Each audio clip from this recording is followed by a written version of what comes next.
Olá, boa noite para você. Seja bem-vindo ao JA. A Secretaria de Administração Prisional garante que a intervenção federal na segurança do Rio de Janeiro não reflete na situação dos presídios aqui em Minas.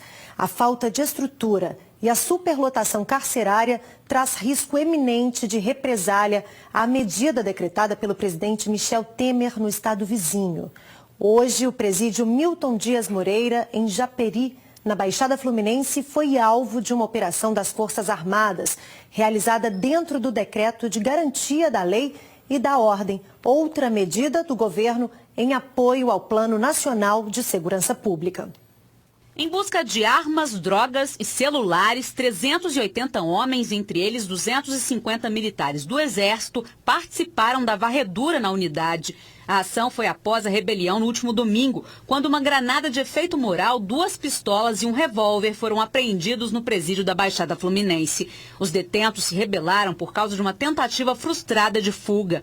Com a intervenção federal, a segurança foi reforçada nos presídios do Rio para tentar conter instabilidades no sistema, que tem 51 mil presos e 31 mil vagas. O crime dentro da prisão, ele comanda em boa medida o que acontece fora da prisão. Então, se você está afetando e reprimindo mais o tráfico de drogas, por exemplo, e algumas facções nas ruas, nas favelas, em algumas cidades, certamente isso pode abalar as estruturas de poder dentro de uma unidade prisional com algum tipo de reação.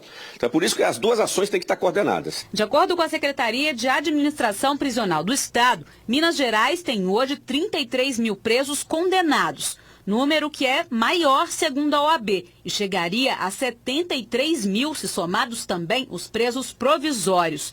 Isso para um sistema com 38 mil vagas. Por nota, a Secretaria informou que acompanha todas as unidades, que compartilha informações com órgãos de segurança pública e que está apta a fazer frente a qualquer demanda do sistema. Especialistas afirmam que não há que se preocupar com reflexos da intervenção do Rio de Janeiro por aqui, mas alertam: há instabilidades nas cadeias mineiras por outro motivo. O maior problema seria a falta de servidores nos presídios, déficit que chegaria a 10 mil agentes. Então, nós estamos num momento de alta instabilidade no sistema prisional, com as fugas, motins muito frequentes, e isso principalmente nos últimos 18 meses. E a principal explicação para isso é a perda muito intensa e rápida de agentes penitenciários, os contratados que foram demitidos, por determinação legal, diga-se, né, por sinal, e não houve, não está havendo no mesmo ritmo a contratação ou pelo menos a nomeação dos agentes concursados. O nosso sistema prisional, que já foi modelo, hoje ele é um dos piores do Brasil,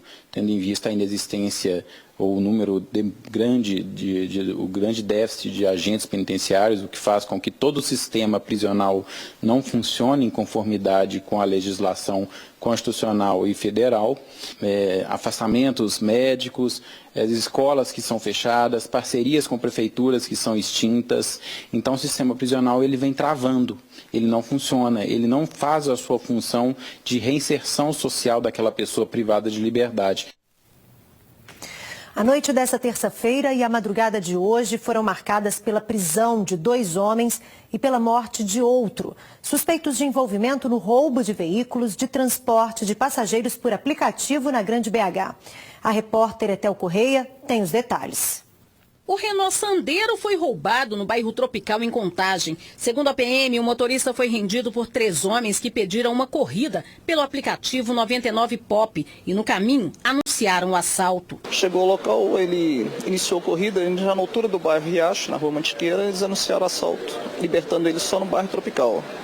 Posteriormente, ele acionou o rastreador. A polícia conseguiu recuperar o carro roubado no bairro Cabana, na região oeste aqui de Belo Horizonte. Detalhe, eles chegaram ao veículo por meio do rastreador. No local, segundo a PM, o carro já estava na garagem de um suspeito. O rapaz de 18 anos foi trazido aqui para o Detran. No local, ele chorou e disse que havia comprado o veículo. Pedro Camilo Dias, de 18 anos, foi preso em janeiro por tráfico de drogas e já estava solto. Eu tinha comprado, chegou 3 indivíduos lá na rua da minha casa, pediu, falou, ó, o carro tá aí, mano, o carro é tanto. Falei, beleza, eu vou comprar o carro.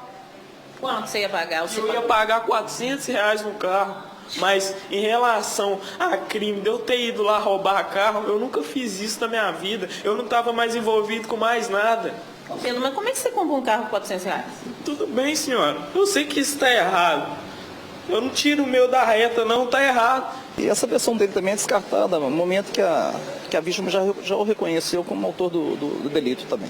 O outro caso de roubo a motorista de aplicativo aconteceu no bairro Nova Suíça, também na região oeste da capital. O motorista da Uber aguardava um passageiro quando o carro dele foi fechado por outro com 3 ocupantes. 2 desceram e tomaram o carro do motorista. Eles saíram em alta velocidade, mas neste ponto da Avenida Tereza Cristina, o motorista perdeu o controle da direção. O carro subiu aqui na calçada e bateu naquele poste. O homem que dirigiu o veículo roubado ficou preso às ferragens. Ele morreu no local. O comparsa tentou fugir, mas foi localizado e preso. Na batida, João Marcos Pereira dos Santos, de 19 anos, teve ferimentos na cabeça. Está internado sob escolta policial no hospital João 23. O homem que dava cobertura à dupla conseguiu escapar.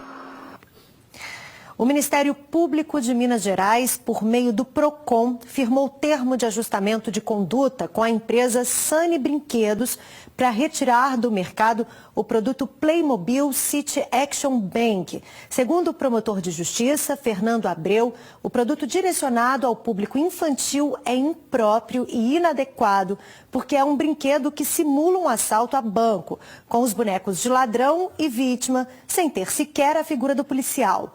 O acordo foi firmado com base na legislação que determina que é vedado ao fornecedor de produtos e serviços prevalecer-se da fraqueza ou ignorância do consumidor, tendo em vista a sua idade, saúde, conhecimento ou condição social. A empresa cumpriu o acordo, o que extinguiu o processo administrativo instaurado pelo PROCON. Mas, caso um consumidor encontre o produto sendo comercializado, poderá comunicar ao órgão de defesa para a adoção das medidas cabíveis. Os funcionários da Rede de Saúde Pública de Belo Horizonte vão passar por um treinamento para atender melhor a população. O projeto Bem-vindo vai ser implementado inicialmente na região norte e depois estendido às outras unidades. Segundo o secretário municipal de saúde, o projeto tem o objetivo de melhorar as relações entre servidores e usuários das unidades de saúde da capital. Os funcionários da prefeitura irão fazer cursos de capacitação para abordagem e atendimento ao público, para reduzir conflitos. O envolvimento do trabalhador na resolução dos problemas, ele é muito mais efetivo na diminuição e na mitigação dos conflitos que estão acontecendo hoje nas unidades de saúde. A violência não é exclusiva dos equipamentos de saúde, ela acontece em todos os equipamentos. Mas no centro de saúde isso nos preocupa e é parte da nossa função diminuir esse episódio. O secretário municipal de saúde disse também que será implantado sem data prevista o programa Patrulha SUS. O prefeito já sinalizou, já deu a liberação de recursos para aquisição de 11 viaturas e 22 motocicletas para a Guarda Municipal para fazer um projeto que se chama Patrulha SUS, que vai ficar exclusivamente dedicada à segurança dos centros de saúde. Segundo o Sindibel, de junho de 2017 até janeiro desse ano, foram registrados 309 casos de violência, envolvendo funcionários e pacientes nas unidades de pronto atendimento em Belo Horizonte. De acordo com os profissionais da área de saúde, a situação se agravou depois da retirada dos porteiros. É óbvio que eu gostaria de ter porteiros em todas as unidades de saúde, mas isso implica num custo de 22 milhões de reais, o que nesse momento é absolutamente inviável. Eu teria que tirar médico para botar porteiro. Em relação ao projeto Bem-vindo, todos os 15 mil servidores das unidades de saúde vão fazer os cursos ministrados por funcionários da prefeitura nas próprias unidades. A proposta é capacitar todos os funcionários das 9 regionais até o fim do ano. A Prefeitura de Santana dos Montes, na região central do estado, decretou situação de emergência depois que um morador da cidade foi confirmado com febre amarela. Também foi confirmada a morte de 9 primatas nos limites do município. O último boletim divulgado pela Secretaria de Estado de Saúde mostra que 86 pessoas já perderam a vida na temporada 2017-2018 em Minas Gerais. Outros 222 pacientes tiveram a infecção confirmada. Aqui na capital, as autoridades de saúde investigam um caso suspeito de um médico internado em estado grave em um hospital no bairro Prado. Parentes e amigos do endocrinologista e professor da UFMG, Rodrigo Bastos Fósculo, se mobilizam na internet para conseguir doações de sangue para o paciente. Quem puder ajudar, basta ir ao Banco Hemoter, na Rua Juiz de Fora, 861, no Barro Preto. O ex-reitor da Universidade Federal de Juiz de Fora, Henrique Duque de Miranda Chaves Filho, foi uma das 5 pessoas presas na Operação Editor, deflagrada pela Polícia Federal e o Ministério Público Federal. A operação apura fraudes durante a obra de ampliação do Hospital Universitário da UFJF, que, segundo as investigações, resultaram num prejuízo de quase 20 milhões de reais aos cofres públicos. Segundo o delegado responsável pela logística da operação, uma diligência importante permanece em andamento. Os mandados de prisão preventiva foram cumpridos em Juiz de Fora e Belo Horizonte, contra ex-servidores da Universidade Federal de Juiz de Fora e empresários vinculados a uma empresa de engenharia. Um servidor investigado estava na ativa e teve o exercício da função pública suspenso. Foram cumpridos 10 mandados judiciais de busca e apreensão e o sequestro de bens dos envolvidos. A operação apura fraudes em licitação, falsidade ideológica em documentos públicos, concessão de vantagens contratuais indevidas, superfaturamento e peculato. A Polícia Federal calcula um prejuízo de 19 milhões de reais aos cofres públicos. As medidas foram decretadas pela 3ª Vara Federal de Juiz de Fora. 42 policiais federais participaram da operação deflagrada nas cidades de Juiz de Fora e Belo Horizonte, em Minas Gerais, e Porto Alegre, no Rio Grande do Sul. A investigação começou com uma auditoria do Tribunal de Contas da União na ampliação das obras do Hospital Universitário da Universidade Federal de Juiz de Fora. O valor da construção teria saltado de 149 milhões de reais para mais de 244 milhões de reais. São 95 milhões a mais. Além da suposta prática de sobrepreço, a auditoria chamou a atenção para a presença de restrições no caráter competitivo da licitação. Segundo a Polícia Federal, o documento proibia a participação de consórcios e exigia a comprovação de capacidade técnica para execução de serviços sem relevância no contexto geral da obra. O Tribunal de Contas da União já havia advertido a universidade quanto à prática meses antes. A investigação criminal constatou que representantes da UFJF e da empresa contratada editaram documentos com datas retroativas. Devido a isto, a operação foi denominada Editor. Segundo a Polícia Federal, as prisões têm o objetivo de impedir a manipulação de provas. A Justiça acatou o pedido de uma ação popular e suspendeu provisoriamente o recolhimento do IPTU em Nova Lima, na Grande BH. O aumento do imposto vem provocando revolta da população. Os moradores afirmam que o reajuste pode chegar a 700% do valor. A prefeitura alega que está havendo apenas uma revisão da planta de valores, que não ocorria há 11 anos. Na decisão, que suspendeu provisoriamente a cobrança, o juiz afirmou que, se for cobrada a taxa antes da análise do processo, haveria enorme dificuldade de restituição caso haja êxito na presente ação. A Prefeitura de Nova Lima informou que ainda não foi notificada. A decisão ainda cabe recurso. A Defesa Civil alerta para a possibilidade de chuva forte em Belo Horizonte. Pancadas devem ser acompanhadas de rajadas de vento em torno de 50 km por hora. O alerta é válido até amanhã desta quinta-feira. Mas veja agora como fica o tempo em todas as regiões do estado.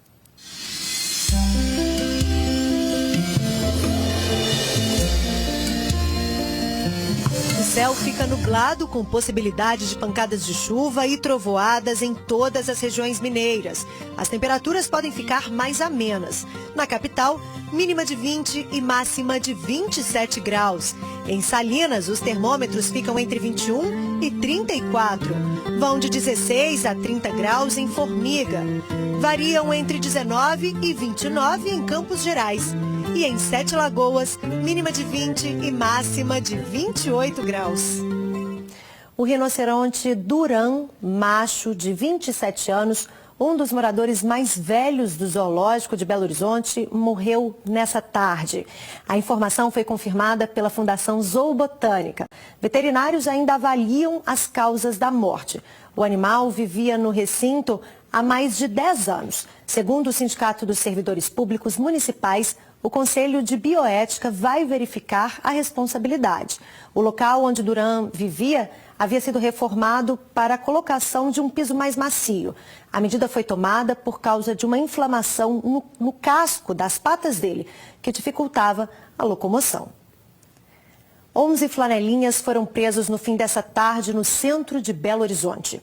Os suspeitos foram detidos em diversos pontos do centro de Belo Horizonte durante a operação conjunta da PM com fiscais da Prefeitura. Principalmente no shopping Cidade, né, ali na Tupis, Rio de Janeiro, São Paulo, e também foram presos ali também nas proximidades do shopping Oiapoque. Os 11 homens foram encaminhados para a Ceflam. Segundo a PM, as operações preventivas continuarão acontecendo. Um deles tem até passagem por tráfico de drogas recente e alguns deles não têm passagem, mas estão preenchendo os requisitos para o cadastro na prefeitura e já estão sendo todos orientados nesse sentido aí.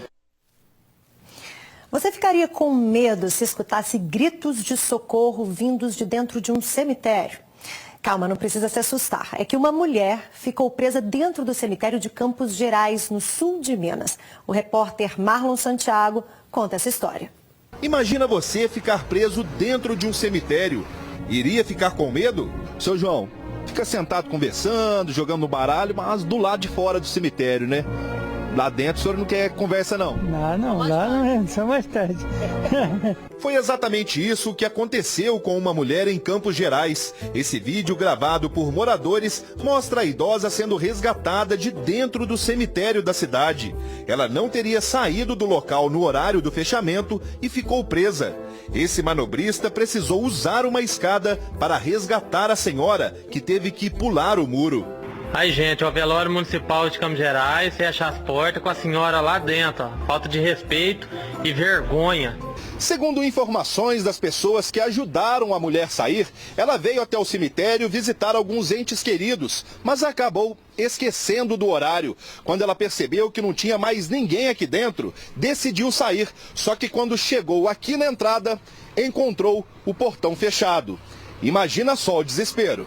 Bom, em primeiro lugar teria medo, é lógico, né? Ia ter que dar um jeito para poder sair, né? E que o coveiro fez, ele teria que dar uma mandada em tudo primeiro para depois poder fechar o portão, né? A mulher devia ter vindo o horário aqui e falar, não, o horário é o horário de eu sair, eu tenho que sair. Ele vai ter que fechar o portão. Como é que vai ficar fechar o portão a noite inteira aberto esperando ela sair?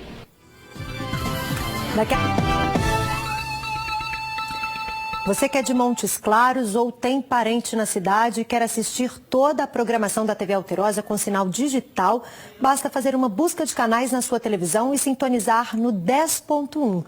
A Alterosa também é digital em Montes Claros. A gente te mostra agora a história do garotinho Rian, de 7 anos, portador de um tipo raro de anemia. A única saída para um menino que sofre de graves crises e constantes internações é a doação de medula óssea de um irmão compatível e sem a doença. Isso só poderá ser possível se a família conseguir realizar uma inseminação artificial. A única coisa que o garoto de 7 anos quer é brincar, como uma criança qualquer. Brincar com cachorro até que posso, mas jogar bola de vez em quando não. Cansparo. A anemia falciforme foi descoberta pelo teste do pezinho, quando o Rian tinha apenas 17 dias. A primeira crise, aos 4 meses, assustou. Foi um choque muito grande. Primeiro porque eu nunca tinha ouvido falar na doença. Anemia falciforme para mim era uma anemia comum, que é aquela que a gente trata com ferro e melhora. E a gente esperava que a primeira crise fosse em torno de 2 anos. E ele começou a ficar gemente com 4 meses e a mãozinha inchou. Aí ficou 48 horas gemente até a gente descobrir que ele estava tendo uma crise álgica. Desde então foram incontáveis momentos de muita dor, pneumonias e outras complicações que obrigam o menino a ficar internado. Muito forte. Onde? No corpo inteiro. Não fica inchado não, mas dói. A anemia falciforme é hereditária e destrói os glóbulos vermelhos do sangue, as hemácias, que se deformam e adquirem um formato de foice. Essas crianças são muito suscetíveis a adquirirem infecções. Você não tem como dar um remédio e ela curar. Atualmente a única forma curativa é o transplante de medula, tá certo? O transplante de medula cura, mas não pode ser feito em todas as crianças. Ela pode ser feita em alguns casos em que existe um irmão histocompatível, incompatível do ponto de vista dos seus tecidos e que não tem anemia falciforme. O único medicamento disponível para controle da doença intoxicou o garoto e não faz mais efeito. A última solução seria um transplante de medula, só que os pais e o irmão do menino não são compatíveis com Rian. Daisy então decidiu ter outro filho por uma inseminação artificial específica, que custa R$60 mil. Nós estamos fazendo uma vaquinha online, né? A gente está vendendo rifa de camisa autografada do Cruzeiro, fazendo um bingo de doações que a gente está recebendo também, para a gente estar tentando chegar ao valor de R$60 mil, para a gente estar fazendo o tratamento. Espero que ele tenha direito a ter uma vida normal, né? Porque toda criança quer. Criança quer brincar, quer tomar gelado, né? Gosta de jogar futebol. Então, assim, nadar é uma coisa que para ele é praticamente impossível. Vai dar certo, Rian. Na nossa página na internet você confere os dados bancários para ajudar a levar adiante o processo de inseminação artificial da mãe do garotinho e assim ter mais uma chance para a criança vencer a doença. Acesse alterosa.com.br/JA. E você vai ver agora no SBT Brasil. A Polícia Federal prende em São Paulo 10 integrantes de facção criminosa. Palácio do Planalto nega que intervenção na segurança do Rio de Janeiro seja por motivo eleitoral. Brasil cai 17 posições no ranking internacional da corrupção. País tem 545 casos de febre amarela, com 164 mortes. E milhares de estudantes pedem mudanças nas leis para dificultar a venda de armas nos Estados Unidos. O Jornal da Alterosa fica por aqui. Obrigada pela companhia nessa quarta-feira. Amanhã estaremos de volta a partir das 7h15. Boa noite para você e até lá. Tchau.